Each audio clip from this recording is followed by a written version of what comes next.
اگه تا اینجا ویدیوهای من در مورد منحصر به فرد بودن و پیدا کردن مسیر شخصی توجهتو جلب کرده، جا داره که در اینجا نظریه‌های یونگ رو در مورد فردیت گوش کنیم. اول ببینیم فردیت چی هستش. فردیت یا ایندیویدویشن روند رشد و شکوفایی شخصیت منحصر به فرد هر کدوم از ما هست. به عبارت ساده، فردیت یعنی کشف و تحقق خود واقعی، اون بخشی که فراتر از نقش‌های اجتماعی، انتظارات، خانواده و فرهنگه. یونگ میگه هر انسانی ترکیبی از جنبه‌های آگاه و ناخودآگاه داره و فردیت زمانی تحقق می‌یابه که این دوتا با هم هماهنگ بشه.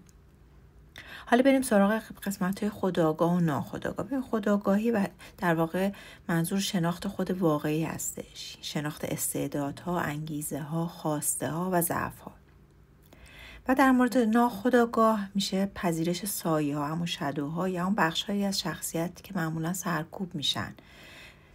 اگه در موردش خونده باشیم این اون چیزایی که ما توی دیگران میبینیم و اونو خیلی انتقاد میکنیم بهش و خیلی ایراد میگیریم، در واقع همون بخشی هست که ما درون خودمون داریم اونا رو پروژکت میکنیم روی دیگران و تازه انتقاد هم میکنیم.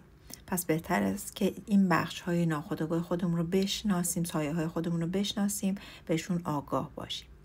نکته بعدی توسعه یگانگی درونیه، یعنی رسیدن به تعادل بین جنبه‌های مختلف شخصیت و زندگی هماهنگ با ذات واقعیمون.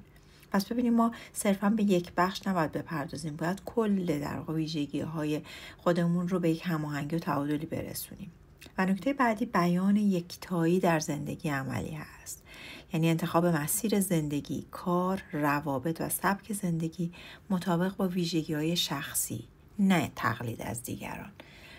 و این همون نکته هستش که خیلی داریم بهش اشاره میکنیم که خودت باش و تقلید نکن. و در واقع در نهایت پیام اصلی یونگ اینه: فردیت هدف نهایی زندگی روانی انسانه، رسیدن به خود واقعی و منحصر به فرد هر کدوم از ماها.